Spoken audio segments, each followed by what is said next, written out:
예수님이 이제 십자가에 달려 죽고 난 뒤에 제자들이 흩어진 걸 우리는 알고 있습니다. 제자들이 그 상황 가운데서 같이 있는 곳에서 예수님의 부활 소식을 들었습니다. 그리고 갈릴리로 가라는 이야기도 들었습니다. 근데 오늘 우리가 다 알지는 않았지만 오늘은 우리가 잘 아는 엠마오로 가는 두 제자의 이야기가 우리가 읽었던 본문과 전체 앞뒤의 내용의 핵심이죠. 예루살렘에서 갈릴리로 가려고 하면 북쪽으로 가야 됩니다. 아니면 여리고로 갔다가 돌아서 올라가든지 이렇게 가야 되는데 지금 엠마오로는 서쪽입니다. 그러니까 이 엠마오로 가는 두 제자는 예수님이 십자가에 달려 죽고 난 뒤에 실망하고 좌절했습니다. 그러나 제자들과 함께 있었고 그 제자들 함께 있는 곳에 예수님의 부활 소식이 전해졌습니다. 그리고 그들은 이제 갈릴리로 가야 한다는 소식도 들었습니다. 그런데 어디로 가고 있다고요? 북쪽이 아닌 서쪽으로 엠마오로 가고 있는 상황입니다. 왜 그랬을까요? 그들은 낙심했습니다. 절망했습니다. 실망했고 근심에 가득 차서 예루살렘을 떠나고 있습니다. 예수님의 그 말씀, 그 기적, 그 예수님의 모든 것들은 자기들에게 정말 큰 경험이었고, 야, 역시 우리가 인생 제대로 걸었구나. 부모와 친척 다 뒤로 하고 건물을 내버려 두고 이 예수님을 따르는 건 정말 잘한 일이야. 그렇게 얼마나 자부했겠어요. 그래서 예수님이 왕으로 오르시게 되면 그 오른쪽에 그 왼쪽에 내 아들을 기억해달라, 나를 기억해달라, 그래까지 생각했던 제자들이 예수님이 십자가에서 무기력하게 죽으시고 난 뒤에 깊은 절망에 휩싸입니다. 그들은 예수님이 우리를 구속할 메시아라고 기대했기 때문인 거죠. 기대가 크면 뭐도 크죠? 실망도 큰 법입니다. 거기다가 부활 소식이 들렸는데 무덤은 비어 있는데 예수님은 안 보인다는 거예요. 이게 뭡니까? 말도 안 되는 이야기죠. 죽은 자가 어떻게 살아납니까? 그럼 살아났으면 살아계신 예수님이 우리 앞에 친히 나타내 보여주셔야 되는데 그렇게 안 되었던 겁니다. 그러니 절망과 낙심에 가득 차 있는 이 제자들에게 이제는 너무너무 혼란스러운, 뭐가 도대체 우리가 붙들어야 진리일까? 무엇이 우리가 확실하게 믿어야 될 내용일까? 다 복잡해진 겁니다. 그런 중에 지금 엠마오로 가는 이 두 제자 곁에 누가 찾아오십니까? 예수님이 찾아오십니다. 그들과 함께 걷고 있지만 그들의 눈은 이미 가리워져서 예수님이 보이지 않고 알아보지 못합니다. 오늘 이 말씀을 통해서 근심이 우리에게 가져다 주는 어떤 결과들, 우리가 근심에 쌓일 때에 어떤 일이 우리 삶에 펼쳐지고 또 그런 근심에서 벗어나려고 하면 우리가 무엇이 우리에게 필요하고 그 근심이 벗어지고 나면 참된 그리스도인들은 어떤 결정을 할 수 있을까? 오늘 본문을 통해서 함께 생각해 보고자 합니다. 여러분, 먼저는 근심이 우리 안에서 쌓이게 되면 근심은 시선을 내 안으로만 고정시킵니다. 한번 따라할까요? 근심은 내 안으로만 시선을 고정시킵니다. 엠마오 제자들은 지금 뭐에 사로잡혀 있냐면 현실에 사로잡혀 있어요. 예수님이 죽으셨다는 과거, 예수님이 죽은 건 사실이죠. 말이 없으세요. 예수님이 죽은 건 사실이죠. 네, 죽으셨어요. 그런데 그건 과거예요. 예수님이 죽었었어요. 현재는 예수님이 부활하셨다는 소식은 들리는데 예수님은 보이지 않아요. 자신들의 지식, 경험, 자기들의 어떠함에 있어서 이 모든 것들은 하나님이 우리에게 하시는 일과는 상당히 동떨어져 있는 거죠. 부활의 소식을 들었어요. 예수님께서 부활하셨다고요. 그런데 이미 근심에 쌓여 있으니까 근심은 시선을 누구 안으로 고정시킨다고요? 내 안으로 고정시키는 거예요. 내가 과거에 경험했던 것, 내가 지금 현실에서 느끼고 있는 또 내 현재의 문제, 그리고 내가 갖고 있는 지식과 경험, 이 모든 것 안에다가 나를 가두어 놓게 되니까 아무리 부활의 소식이 들려와도, 우리에게 복된 소식이 들려와도 우리는 마음 문을 확 닫아버린 거죠. 들리지가 않는 겁니다. 그러니까 말씀을 들음으로 우리는 뭐가 생깁니까? 믿음이 생기는 거죠. 믿음이 생겨야 부활하신 예수 그리스도를 볼 수 있게 되는 거예요. 그런데 말씀을 들어야 되는데 근심에 쌓여 있으니까 말씀을 다 밀쳐내는 거예요. 아니야. 그런 일이 어떻게 일어나? 죽었잖아. 끝났잖아. 의사가 안 된다는데 뭐가? 목사님은 내 사정을 몰라서 그런 거야.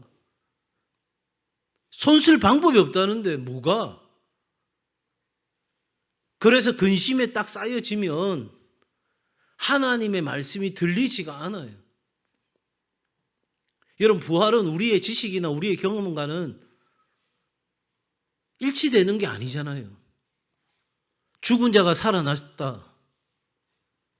여러분, 이건 우리의 상식으로는 받아들일 수 없는 거예요. 오직 한 가지, 뭐로만 받아들일 수 있어요? 믿음으로만 받아들일 수 있는 거예요. 믿음은 이해되어지기 때문에 믿는 게 아니에요. 불합리하지만, 말이 안 되지만, 콩 심은데 팥이 나는데 그걸 믿는 거예요. 그런데 여러분, 내 안에 근심에 쌓여 있으니까 이 말씀이 들리지가 않는다니까요. 내가 딱 고정시켜버린 거예요. 내가 닫아버린 거예요. 안 들리는 거예요.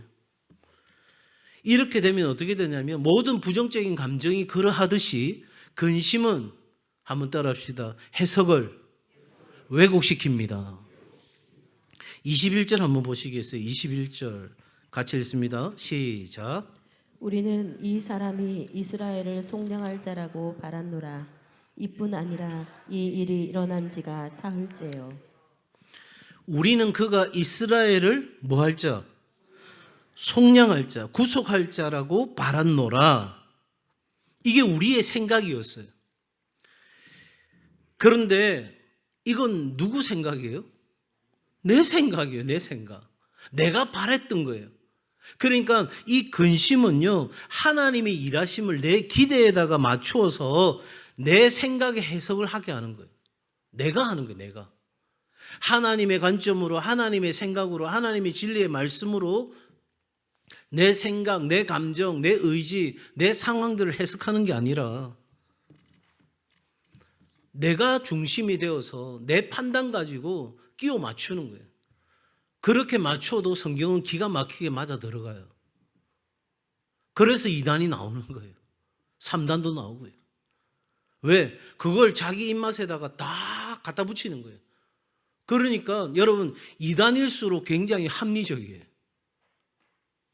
특히 묵시로, 계시로, 우리가 교회에서, 일반 교회에서 많이 설명하지 않는 부분들을 기가 막히게 갖다 붙여요.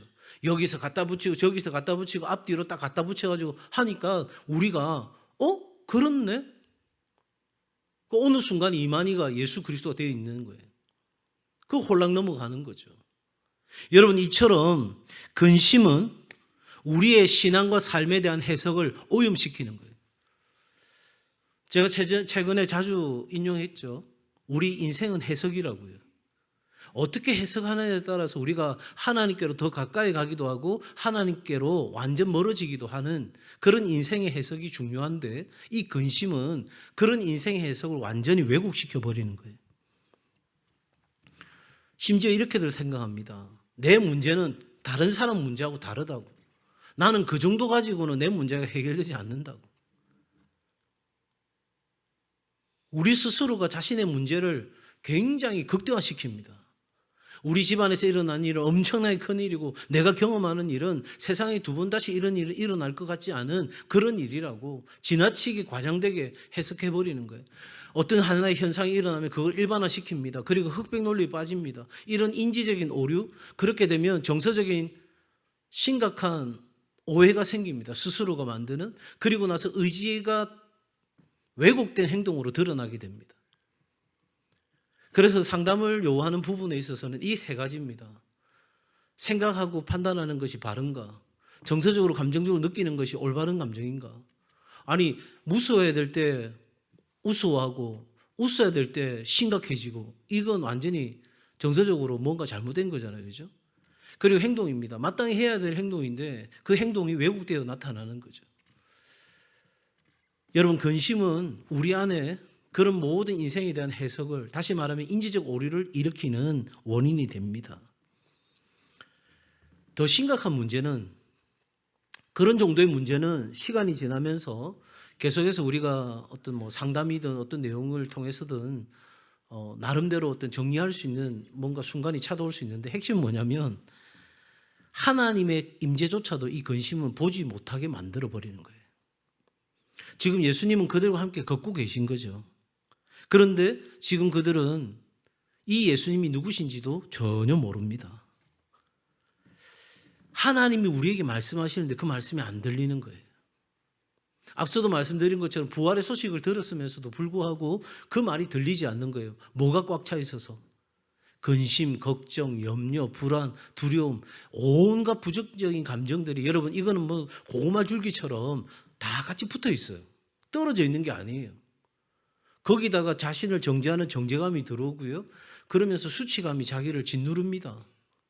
누가 그렇게 시켜서가 아니고, 누가 그렇게 핀잔을 줘서, 누가 손가락질해서가 아니라 스스로가 그런 걸 다 뒤집습니다. 왜요?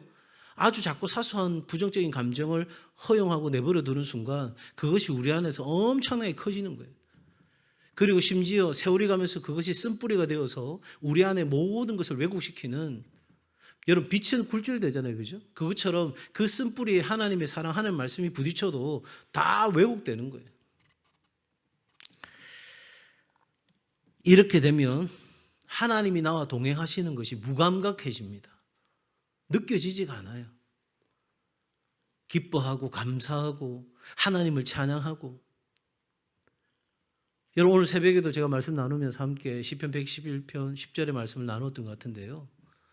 여호와를 경외하는 자는 훌륭한 지각이 생겨서 하나님을 찬양하게 되는 그런 삶이 되는데, 이 하나님을 향한 방향을 잃고 우리 안에 있는 지나온 과거, 그리고 현재, 앞으로 불확실한 미래, 이런 것들을 생각하면서 내 안에 근심이 쌓여가잖아요. 그죠? 그렇게 되면 우리는 하나님을 찬양할 수 없어요. 하나님을 찬양할 수 없다는 것은 내가 진정한 만족과 기쁨과 감사를 누릴 수 없는 삶이 되었다는 거예요. 그렇게 되면 우리의 지각이 다 흐트러지게 돼 있어요. 우리의 지각이 흐트러져 있으면 결국 누구를 경외하지 않는 삶으로 이어집니까? 여호와를 경외하지 않는 삶으로 이어지는 거예요. 여호와를 경외하지 않으면 어떻게 될까요? 그냥 그것으로 끝나는 게 아니라 세상의 모든 두려움을 내가 다 싸질머지고 살아갈 수밖에 없어요. 둘 중에 하나예요. 세상의 수많은 근심으로 내 인생을 짓누르게 무게를 더해가지고 살든지, 아니면 쉽고 가벼운 여호와를 경외하는 그 인생의 무게를 갖고 살든지, 둘 중에 하나예요. 사랑하는 여러분, 우리 안에 있는 이 근심은 반드시 해결되어야 합니다. 내버려 두면 안 됩니다. 그걸 그냥 허용하면, 여러분, 사단은요 우리의 틈을 타고 들어와요. 활짝 열어놓은 대문, 우리 그 정도는 아니에요.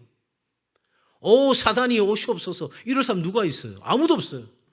당신들이 마음껏 들어와서 우리 가정을 짓밟으소서, 우리 가정을 박살내소서, 우리 가정을 완전히 황폐하게 만드소서 이럴 사람 누가 있어요? 아무도 없어요.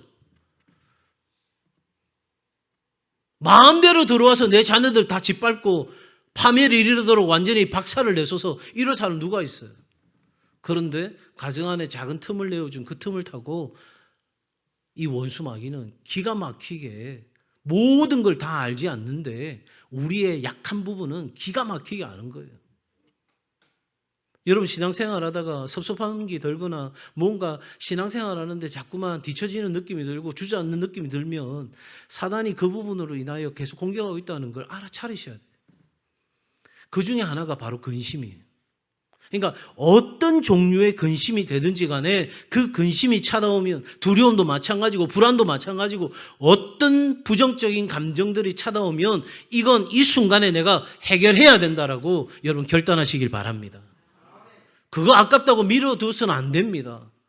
그거 어렵다고 그냥 에라 모르겠다 이렇게 살아도 안 됩니다. 반드시 해결해야 합니다. 지금 제가 하나님과 동행하는 삶에 있어서 우리로 하여금 하나님과 동행할 수 없게 만드는 삶에 대해서 지금 계속해서 시리즈로 나가고 있는데 지금 부활절 이후에는 부활하신 예수님 앞에 무너졌던 제자들의 삶을 통해서 우리 안에 있는 부정적인 감정들을 어떻게 다룰 것인지를 지금 제가 말씀 나누고 있는 거거든요. 자, 그러면 이 근심의 문제를 어떻게 해결할 수 있을까? 오늘 우리가 읽었던 본문의 말씀이 거기에 대한 대답이에요. 27절 같이 한번 다시 읽겠습니다. 시작. 모든 성경에 쓴 바 자기에 관한 것을 자세히 설명하시니라. 아멘. 근심에 근심이 쌓이는 그 삶이에요. 그래서 예수님이 가라고 한 그 갈릴리도 다 내팽개치고 여러분 이전까지 예수님 따랐던 제자들이에요. 마지막 부활의 소식이 들릴 때까지 그 자리에 머물렀던 제자들이에요. 나름대로 열심을 갖고 신앙생활했던 그런 제자들이라고요. 그런데 지금 어디로 가고 있어요? 갈릴리가 아니라 엠마오로 가고 있다고요.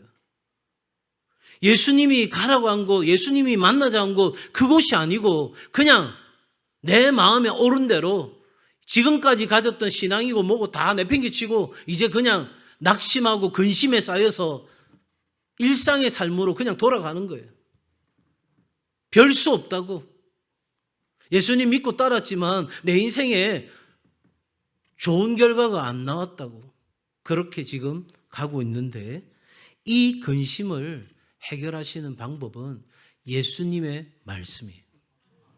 예수님께서 말씀으로 이 근심을 풀어주시는 거예요. 여러분 왜 말씀이 중요할까요? 왜 예수님은 이 말씀을 자세히 설명하실까요? 여러분 말씀으로 이들이 지금 닫혀 있다고 했잖아요. 그래서 말씀도 못 듣는 형편이라고 했잖아요. 그럼에도 말씀이 이들의 문제를 해결하는 유일한 길인 거예요. 왜냐하면 앞서 근심은 우리의 모든 인생과 신앙을 해석을 왜곡시킨다고 했잖아요. 그러면 뭐가 들어와야 왜곡되어 있는 이 해석을 바르게 만들 수 있을까요? 하나님의 말씀이 들어와야 되는 거예요. 우리는 이 렌즈로 세상을 보는 거예요. 그런데 근심이라는 렌즈에서 보니까 다 죽을 맛이야. 예수님도 죽어서 부활하신 예수님도 안 보여. 도대체 갈릴리로 가라고 한 사람은 누구야? 거기 가서 뭐 할 거야? 여러분 근심이라는 렌즈로 보니까 그 인생과 그 신앙에 대한 해석이 완전히 자기 중심적인 거예요. 내 틀에서 벗어나지가 않아. 내 수준에서 벗어나지가 않는 거예요. 그런데 이 문제를 해결하려고 하면 뭐를 바꿔줘야 돼요? 렌즈를 바꿔줘야 되는 거예요. 빨간 렌즈, 요즘은 색깔 이야기하면 안 되는데 빨간 렌즈에 있다가 파란 렌즈로 바꾸든지 파란 렌즈 하고 있다가 빨간 렌즈로 바꾸든지 하여튼 뭐 렌즈가 바뀌어져야 되는데 여러분 근심이라는 렌즈에서 말씀이라는 렌즈로 바뀌어지면 우리의 인생과 신앙에 대한 해석이 오염되는 게 아니라 온전해지는 거예요. 그러면 문제는 해결되는 거예요. 여기까지 우리가 나아가야 되는 거죠. 여러분 그래서 예수님은 그냥 풀어주신 것이 아니라 자세히 풀어줬다는 거예요. 자세히라는 말은 무슨 말일까요? 이 제자들이 알아들을 때까지 했다는 거겠죠. 안 그럴까요? 네? 한 번 턱 말했는데 야 구약 성경에 약속되어 있는 메시아가 나잖아. 아이고 주님 맞습니다. 이래 됐으면 또 할 말이 있어요 없어요? 없어요. 그걸 알아들었는데 철석까지 알아들었는데 하나 가르쳐주면 열을 깨우치는 그런 수준이면 예수님께서 굳이 자세하게 말할 필요도 없죠. 근데 자세하게 말했다는 건 뭐예요? 계속 근심이라는 렌즈로 맞습니까? 맞습니까? 진짜입니까? 정말입니까? 저도 나을 수 있습니까? 저도 달라질 수 있습니까? 우리 가정 변화될 수 있습니까? 우리 자녀들 살아날 수 있습니까? 계속해서 의심의 렌즈로, 근심의 렌즈로 그렇게 바라보니까 예수님께서 그 근심의 렌즈가 완전히 바뀔 때까지 계속해서 뭐 하신다? 말씀하셨다는 거예요. 여러분, 그러니까 이 근심은 말씀으로 재조명될 때 해결되는 감정입니다. 말씀이 들어오지 않으면 인생의 렌즈가, 여러분, 그래서 상담은 우리에게 잠깐의 위로도 되고 또 삶의 희망도 줘요. 그러나 이내 영적인 문제가 해결되지 않으면 무너질 수밖에 없어요. 왜요? 진리는 하나잖아요. 진리는 예수 그리스도시잖아요. 그러니까 예수 그리스도 그 진리의 렌즈가 내 안에 딱 장착이 될 때까지 우리는 계속해서 이 작업이 필요한 거예요. 그러니까 여러분, 근심에 쌓일 때, 근심이 찾아올 때, 근심이 고개를 들고 나에게 다가오는 그 순간 여러분, 말씀의 자리로 나아가시길 바랍니다. 그 말씀이 나를 해석하고 그 말씀이 나에게 온전한 신앙의 길을 인도하실 때까지, 여러분, 그래서 그 말씀이 내게 들리고 또 들려서 그 말씀이 들릴 뿐만 아니라 내 머릿속에만 있는 말씀이 아니라 내 가슴까지 내려와서 철석같이 믿는 그 순간까지 여러분, 하나님의 진리 앞에 엎드리는 은혜가 있기를 바랍니다. 어떤 부정적인 감정들, 앞으로 제가 살펴볼 많은 여러 가지 어려운 상황들에서 핵심은 이것에 있어요. 아마 여러분들이 모든 감정과 상황들에 대해서 이제 볼 텐데, 제가 제법 길게 이 시리즈를 가져갈 거거든요. 모든 장면과 상황 속에서 하나님의 해결 방법은 공통적으로 드러나는 건 바로 이거예요.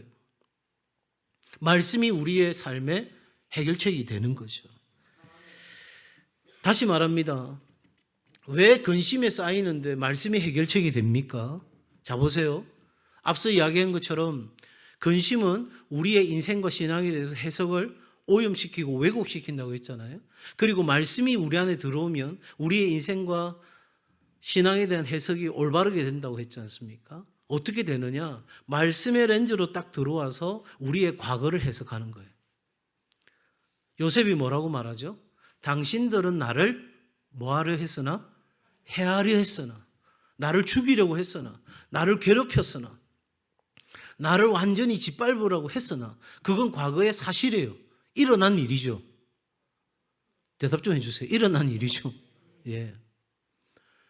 그런데 말씀, 다시 말하면 하나님의 렌즈로 딱 보는 순간 당신들은 나를 헤아려 했으나 하나님은 그 모든 것을 뭐로 바꾸셨다? 선으로 바꾸셨다.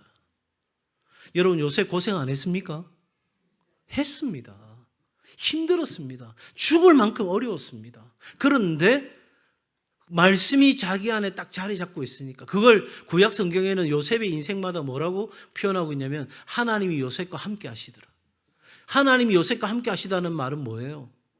옆에서 하나님이 계속해서 야, 요셉 지금은 뛰어야 돼, 지금은 걸어야 돼, 지금은 춤춰야 돼, 계속 그렇게 뭐 하셨다는 거예요? 말씀하셨다는 거죠. 말씀하셨다는 거예요. 그래서 요셉은 그 말씀 붙잡고 하나님의 임재를 경험하고 하나님의 동행을 경험하고 하나님이 나를 이끄신다는 확신을 가지고, 심지어 그 하나님이 나를 도우시는 것이 느껴지지도 않고 보여지지도 않고 부정적인 감정이 완전히 자기를 지배할 수밖에 없는 그 상황에서조차도 계속해서 하나님의 말씀으로 자기의 삶과 신앙을 해석하는 작업을 한 거죠. 그렇게 되면 과거를 해석할 뿐만 아니라 현재를 이해하게 되는 거예요. 왜 지금 내게 이런 일이 일어났는지 알게 되는 거예요. 에베네셀의 하나님, 여기까지 나를 도우신 하나님을 고백할 수 있다면 오늘 이 시간 내 삶 가운데 동행하시는 임마누엘의 하나님을 확신할 수 있습니다.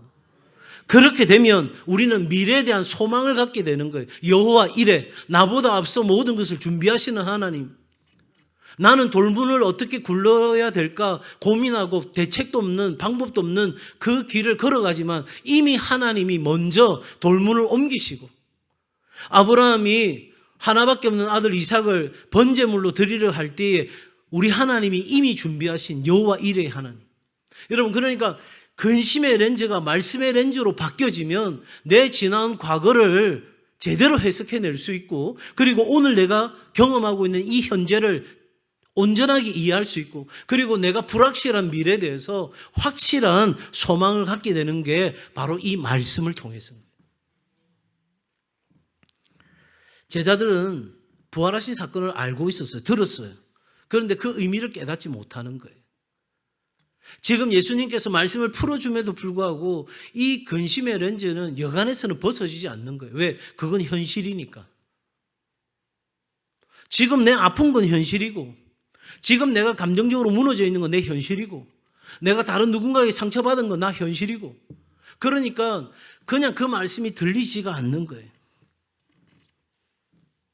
여러분, 말씀은 우리에게 하나의 지식이나 정보가 아니에요. 그렇다 하더라, 그런 일이 있었다 하더라, 이게 아니고 하나님의 말씀은 나에게 주시는 약속입니다. 누구에게 주시는 약속이라고요? 나에게 주시는 약속이에요. 그런데 어떤 나에게 주는 약속이냐면 믿는 나에게 주시는 약속이에요. 그 약속이 내게 주신 약속인 줄 알고 믿으면 그게 내게 되는 거예요.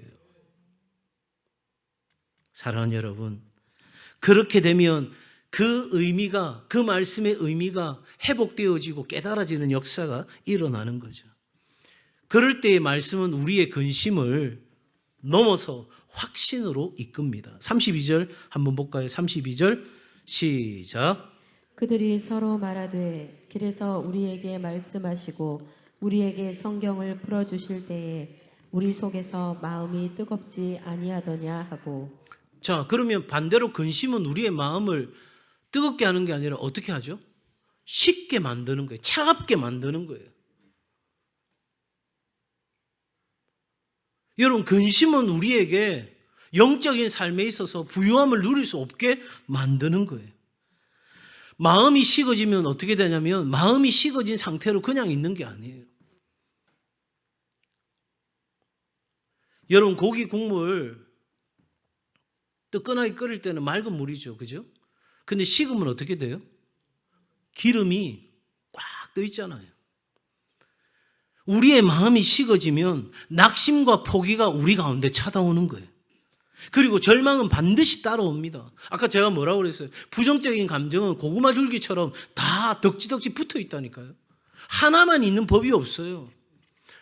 제가 자주 세트로 이야기하잖아요. 염려, 근심, 걱정, 불안, 두려움, 낙심, 절망, 이거는요 다 연결되어 있어요.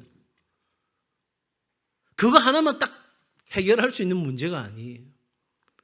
여러분, 그런데 예수님께서 말씀을 풀어주시니 그 말씀이 들리니, 여러분 방금 읽었던 그 앞에 31절에 그들의 눈이 밝아져 그인 줄 알아보더니, 눈이 밝아졌다는 말은 무슨 말이에요? 그 말씀이 어떻게 됐다는 거예요? 깨달아졌다는 거예요. 그 말씀이 깨달아지니까 근심의 렌즈가 확 벗겨진 거예요. 그리고 말씀의 렌즈가 딱 들어오는 순간, 아하, 지금 우리에게 이 말씀을 풀어주시니가 바로 우리에게 이 모든 것을 가르쳐 주신 예수 그리스도, 우리의 주님이시구나. 그 순간 그들의 마음이, 식었던 마음이, 냉랭해졌던 마음이 어떻게 됐다고요? 뜨거워졌다는 거예요. 사랑하는 여러분, 근심은 싫으나 좋으나 찾아옵니다. 여기서 벗어날 수 있는 인생은 아무도 없어요. 그래서 한 번도 나는 근심한 적 없다, 그건 바보예요. 바보는 항상 즐겁다 하잖아요. 사람이라면, 그냥 일상적인 삶을 살아가는 사람이라면 누구나 뭐가 찾아온다? 근심이 찾아와요. 그런데 그 근심을 떨쳐버리려고 하나님 나한테 근심 없게 해주세요, 그 상황이 바뀌게 해주세요, 그런 일은 나한테 없기를 바랍니다, 막 거기에 우리가 매달릴 게 아니고, 오늘 이 근심에 쌓일 때 문제를 해결하는 방법을 우리는 알았어요. 그러면 근심이 딱 찾아올 때 그 근심을 집중하는 게 아니라 어디에 집중해야 된다? 하나님의 말씀에 집중하는 거예요. 하나님의 말씀 앞에 나아가서 그 말씀이 어두워져 있는 내 눈을 밝히 뜨게 하시고 그 말씀이 내 가슴을 뜨겁게 하는, 그래서 펄펄 끓어오르는 그런 믿음으로 나아가면 근심은 내 안에 들어왔다가 잽싸게 사라지는 거예요. 그리고 우리는 항상 기뻐하는 삶을 살아갈 수 있게 되는 줄 믿습니다. 이게 영적 원리예요. 그래서 항상 기뻐할 수 있는 거예요. 근심이 없어서 기뻐할 수 있는 게 아니고 근심이 찾아오는데 말씀으로 뜨거워지니까 근심은 다 녹아서 없어져 버리는 거예요. 그리고 그 근심은 여호와께 뭐 하는 거예요? 맡기는 거예요. 던져버리는 거예요.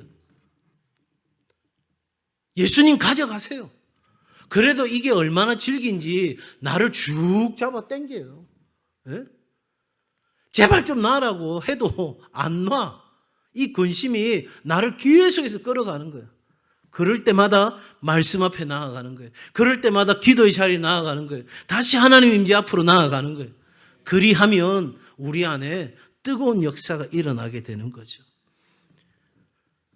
여러분, 이 말씀이 결국은 우리를 누구를 보게 만드냐면 예수님을 보게 만드는 거예요. 아, 예수님이 나와 함께 하시구나. 예수님이 지금도 나를 위해 일하시구나. 됐다, 그러면. 아니, 돈이 엄청나게 필요한데 돈 엄청나게 많은 사람이 내가 1시간 뒤에 계좌 이체해 줄게. 물론 그 1시간 뒤까지 전전긍긍해서 진짜 쏴줄라나? 이렇게 고민을 하겠죠. 왜? 사람이니까. 그런데 하나님은 인생이 아니시니 시건치 않으시고 인자가 아니시니 후회가 없으시도다. 어찌 그 말씀하신 바를 행치 아니하시랴. 사람은 쏴준다 했다가 안 쏴주기도 해. 오늘 계약하기로 했다가 펑크 내기도 해. 그러나 하나님은 절대 그런 법이 없는 거예요. 사랑하는 여러분, 말씀이 들리고 그 말씀과 함께 움직이시는 예수님의 행위가, 예수님의 행동이 우리에게 새롭게 보이는 거예요. 오늘 이 기도의 자리에서 말씀을 듣고 우리의 근심을 내어놓고 하나님 앞에 나아갈 때에 우리의 삶에 역사하시는 하나님이 보이는 거예요. 그리고 그 하나님을 만나면 우리의 삶의 방향은 바뀌는 거예요. 근심을 해결하는 삶에서 우리는 사명을 감당하는 삶으로 나아가는 거예요. 33절 보세요. 곧 그때로 일어나 예루살렘에 돌아가 보니 11 제자 및 그들과 함께한 자들이 모여 있어. 떠나면 안 되는 자리, 있어야 될 그 자리 다시 돌아가는 거예요. 여러분, 이게 신앙인 거예요. 우리 실수할 수 있어요. 실패할 수 있어요. 근심에 쌓여서 우리 낙심할 수 있어요. 절망할 수도 있다고요. 그리고 우리의 눈이 어두워져서 하나님이 무엇을 말씀하시고 행하는지 느끼지도 못하고 보지도 못하고 그런 상태에 있을 수 있어요. 그러나 하나님의 말씀이 우리 안에 역사하기 시작하면 우리의 근심은 벗어지고 우리는 말씀의 렌즈로 우리의 인생과 신앙에 대한 해석이 달라지고 그렇게 되어질 때 우리는 예수 그리스도께서 우리의 삶에 임마누엘 되셔서 일하시는 것이 보여지고 그렇게 되면 우리는 다시 그 사명의 자리로 가는 거예요. 여러분, 그 예루살렘은요, 만만한 자리가 아니잖아요. 여전히 권세 잡은 자들이 예수 믿는 자들을 잡아 죽이겠다고 혈안이 되어 있는 그곳으로 돌아갑니다. 왜요? 이제 내가 죽어도 좋은 거예요. 누구를 봤어요? 예수님 만났어요. 그분이 누구세요? 부활하신 예수님이에요. 예수님이 뭐라고 약속하셨어요? 내가 부활한 것처럼 너희들도 부활할 것을 약속하셨잖아요. 이제 살고 죽는 건 문제가 아니에요. 왜? 예수님이 내 앞에 나타나셔서 부활하심을 보여주신 거예요. 그러니 나는 죽어도 뭐한다? 산다. 이래 되니까 예루살렘으로 돌아가는 역사가 일어나는 거예요. 오늘 이 밤에도 우리의 근심, 주님께 맡기는 밤이 되기를 원합니다. 우리의 근심이 쌓일 때에 여러분 하나님의 말씀이 여러분의 귓가에 들린 말씀이 여러분의 마음에 새겨질 수 있도록 그 말씀이 나를 움직일 수 있도록 계속해서 들은 그 말씀 가지고 하나님 오늘도 내 마음에 뜨겁게 역사하여 달라고 하나님 내 어두워진 눈을 말씀의 진리로 밝혀달라고 그 말씀이 내 안에 역사하여서 내 삶에 찾아오는 어떤 염려, 근심, 걱정, 불안, 두려움, 낙심, 절망 다 이기는 이 밤이 되게 해달라고 주님 나에게도 엠마오로 가는 그 두 제자에게 만나 주신 것처럼 오늘 이 밤 내게도 만나 주옵소서. 내 질병과 내 경제적인 문제와 내 관계와 내 실패와 내 실수와 모든 삶에 이 시간 찾아오시는 예수님 만나는 밤이 되기를 원합니다. 그렇게 기도하는 이 밤이 되어 우리의 근심을 이기는, 극복하는, 물리치는 귀한 밤이 되기를 주의 이름으로 축복합니다.